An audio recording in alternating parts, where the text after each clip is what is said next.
Hey there, welcome to the Planet on a Post-it podcast. I am Naomi Tucker, your host. How are you guys doing today? Hopefully you are wonderfully well. I am doing fantastic. We are in season 2, episode 2 of the podcast. And today I wanted to give you 10 tips on working in a virtual workplace. Before I jump in, I wanted to, as always, ask for you to rate, share, like, and subscribe to this podcast. Let's welcome more people into the community by sharing and growing with each other. So I really appreciate you in doing that. Also, if you would like to get a digest of everything that's happening at Planet on a Post-it, feel free to sign up on the website to get our digital newsletter Between the Lines. Usually, this newsletter is distributed periodically throughout the year. It gives you updates on book club dates, podcast episodes, blog posts. Sometimes there are other tips given within this newsletter. So don't miss out and sign up if you haven't already. Now, to our book club members, have you picked up your book yet? If so, how is your reading going? Now, if you don't know, we do have a book club at Planet on a Post-it. We're discussing the book currently, Boundaries for Leaders by Henry Cloud. We're hoping to have an awesome discussion on February 12th, which is a Wednesday, on our Facebook page. Now, if this interests you, please pick up the book today and join the discussion. This is a book that's targeted at leaders and targeted at setting up your boundaries to help you produce effective results and improve on your relationships. It's such a great book to start off the new year. So I really hope that you join me in the discussion. So again, today I wanted to give you 10 tips on working in the virtual workplace. Now, according to a Swiss-based service provider, IWG, they did some research and found that 2/3 of professionals around the world telecommute at least one day a week, with 53% working remotely at least half of the week. Now, Gallup has furthered the research and has found out that Americans who telecommute in some capacity has been steadily increasing throughout the decade. Just over 5% of Americans, they work entirely from home. Now, I happen to be one of those individuals that work entirely from home. I work for an amazing organization that has 70% of its workforce virtual, and they do it right, and they're very, very supportive. However, I do know that it's not always representative of all situations. Now, the tips that I have for you on working in a virtual workspace are crucial to making sure that you're successful in all that you do when you're working virtual. And it does come with many years of working virtually. So I really hope that they help you. The first one is defining your workspace. Now, it's very crucial to define where you work and if you're working virtual. Now, people have different types of ways that they work when they work virtually.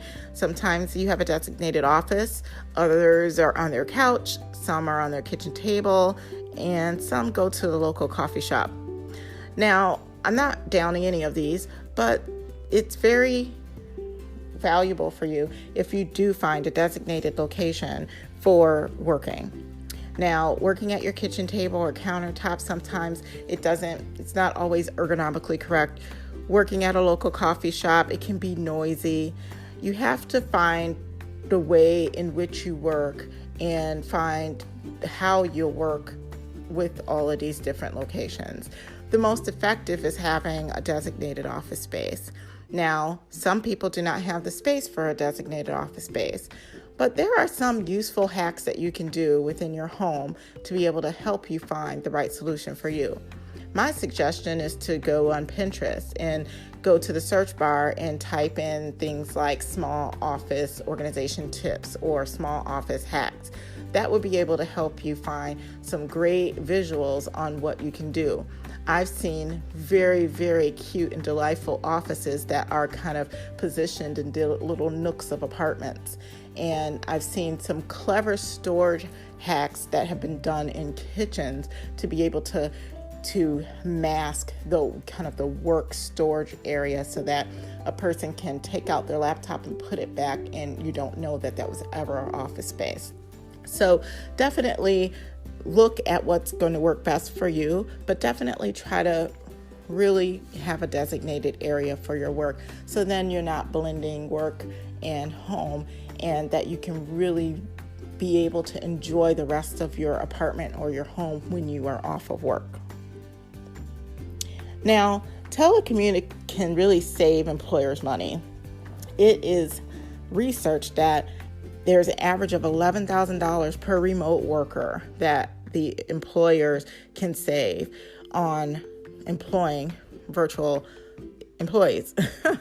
I don't know how that sounded, but they save a great deal of money. So allowing employees to work virtually on a full-time or part-time basis reduces the need for an expensive office space. So that translates into significant savings for employers. So even for larger companies, that can be very substantial if they're allowing a big segment of their organization to work virtually. So meanwhile, virtual employees, though, they also save money by reducing their work commuting costs. Now, I used to work at a location that I had to travel at least 25 miles to get to every day. It took about 40 minutes in order to get there. And so that was, going virtual really saved me a lot of gas costs. So it can really make virtual teams appealing for anyone. But those are some facts that you probably should know, because when you do set up your workspace, there's a couple more tips that you should consider. The second tip I have for you is get connected. So it is really important to make sure that you have a strong internet connection. Now, people might kind of feel like this is something really basic, kind of like, yeah, I know that. But you have to remember, you're sharing your connection with other things in your home, whether it be like your TV, electronics that you may have. So you want to make sure that that is a strong signal. You also have many things that you have to do at work. I know for me, I can have many tabs open on my screen.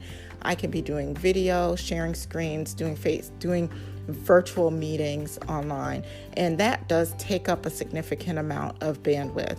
So if you are not sure about what bandwidth you have, or you feel like you could have a stronger connection, get in touch with your internet provider to find out what works for you. If it comes at a significant cost for you, then that's something that you could go to your organization and possibly ask if they have some type of a program where they can credit you in some of these costs. The third thing I have is get a good printer. So you do and you will have to print certain things off when you're at home. Now, I know we are in an age of digital technology. There is lots of opportunities and resources for you to be able to store your documents electronically, but sometimes you do have to print off certain things. You may have to sign certain things, physically sign contracts. So if you do have that need in your business and you have to get a printer, make sure that it's a high efficiency printer, that it takes less ink in order to print off, and then always just make sure that you have some discernment around the things that you print. You don't want to print everything all of the time. Try to be sustainable in the things that you print. So it is cheaper for your employer to sustain you at home than work. So if you do, again, need a printer or any type of equipment, make sure that you can talk to them about that, and perhaps they can help provide and support that need. The fourth thing I have is have a phone that works well. Now, in the age of the digital technology, we all have these fabulous supercomputers at the palm of our hands called smartphones.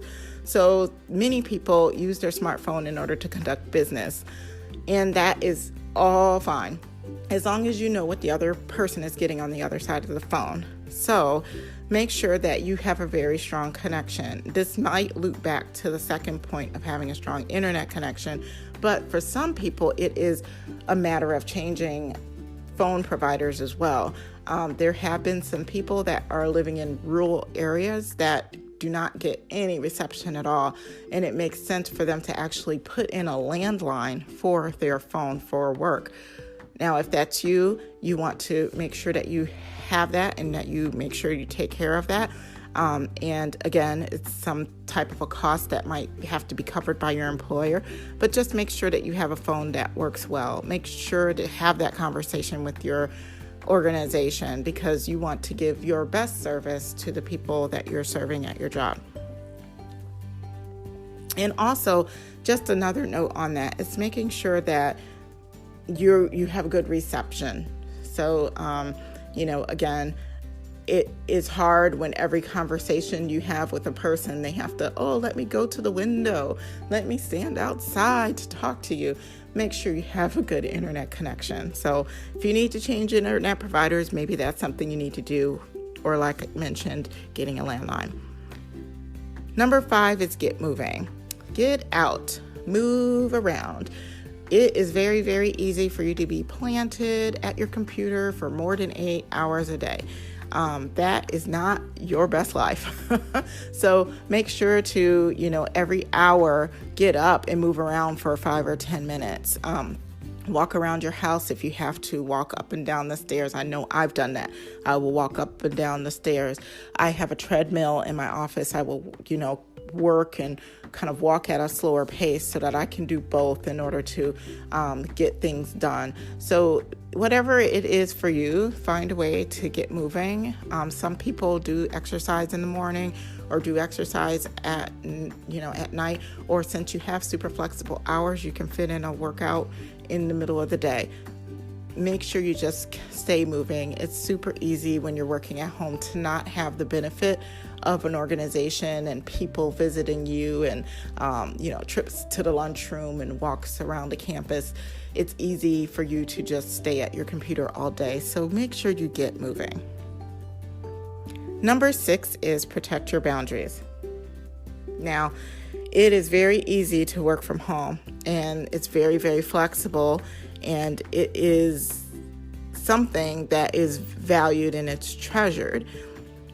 Also, when you work from home, it has been found that you outperform groups that are in organizations by 13%. Plus, there's less turnover when you work from home. So virtual teams have lots of productivity gains, and they can reach their goals more effectively. So that means you do not have to be at your desk all of the time. There is that need, because you are in the same place that you work, to be chained to your laptop, but there isn't really that need to do that. You are giving just as much as anybody that would be working from an office space would be. And so with that said, you definitely have to be able to protect your boundaries. So whatever your established times are at work, whether that's flexible for you or whether it's demanded by your employer, make sure you stick with that and respect those boundaries. Some people, eat dinner and then come back to their emails at the end of the night. That can be pretty dangerous because you end up not getting your time, the time you need for yourself to regroup, to get connected to your, whatever personal things that you might have. And it kind of taps you back into work, and it can be unhealthy, quite frankly. So just make sure that you protect your boundaries, take some time for you. Number 7 is meet your surrounding community. So when you're in an organization, sometimes you like I mentioned, you may go to the cafeteria and you may see the lunch ladies, or you may see the fitness person at the fitness center. You kind of don't have that when you're working virtually, so your community looks a little different. So tap into what your community looks like when you're virtual. For example, your post office person, your FedEx guy that always comes and drops off FedEx packages from work. I am familiar with my Staples person that drops off any office supplies that I need. FedEx, you might have someone that you do print jobs with, and also maybe shredding jobs or any type of office jobs that need to be done. Some people kind of are procuring that out to FedEx because they don't have an actual physical location. Those people are a part of your community. Develop relationships with those people, get to know those people, because it's the same as if you were to be in a brick and mortar organization. They're kind of a part of your extended work team in a way. Also, you might have people in your neighborhood that also work from home. Find out who those people are. Maybe you guys can take lunch breaks together and walk around the neighborhood together. Find ways to be of service to maybe the elderly that are in your community. I know I have an elderly couple that lives across from me, and, just checking in on them once in a while, having a conversation with them. You are now kind of in the neighborhood at times when other people's aren't, so you're able to kind of connect with them in a way that other people cannot. So really think about those other ways in which you can tap in to your surrounding community. Number 8 is meet virtually or do video. So because we lack the face-to-face every day with people when we work virtually, it's important to try to establish that somehow. So I know it's easy to just pick up the phone and call people or do Skype without video. I think every time the video pops up, you're like, I will not do video today. Because we work from home, we can probably work in our sweats all day. I'm lucky that I have kids because I have to get up and actually get up and get dressed. I think if I didn't have to put them in school, I would probably roll out of bed and just go right to work.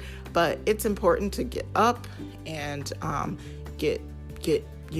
get clothed and then get working, and then just have some of those face-to-face. You can still be in your sweats, and talk to people. Sometimes it is just as engaging that way than any other way.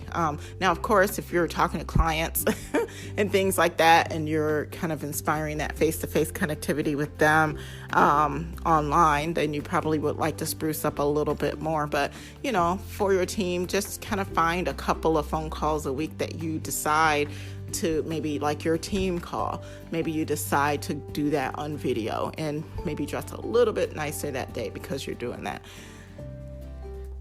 All right, so then number 9 is meet face-to-face when you can. When you do have an opportunity to connect face-to-face, whether it be going out for lunch with a teammate or going to a team meeting, definitely do that. Meeting face-to-face definitely still trumps digital. So we definitely want to support that as much as possible. When you are able to do that, take advantage of every opportunity that somebody might be traveling by, and you can meet them out for dinner or a happy hour. Definitely face-to-face is something that you want to encourage. So make sure to do that as much as you can with your team and with other people that you work with. Finally, enjoy flexibility. So working from home comes with many, many, many benefits, and the benefits outweigh the challenges that you might have. Enjoy that flexibility of being able to work from home. There is a lot of valuable takeaways to working from home. As long as you're set up right, you have the right equipment that you need, you keep your boundaries, and you work, you give your employer your best. It is an amazing world in the virtual world. So definitely try to enjoy the flexibility that you do have, and enjoy the community that you have surrounding that as well. So there you have it. Those are my top 10 tips to working in a virtual workspace. I really hope that you enjoyed this podcast as much as I did. I definitely taught myself a few things in the meantime when that does happen. It doesn't really ever happen. So just take care. Enjoy the conversation at our Facebook page or on our website. And I just will ask you to have a wonderful rest of your day and have joy in your day. And we will talk soon.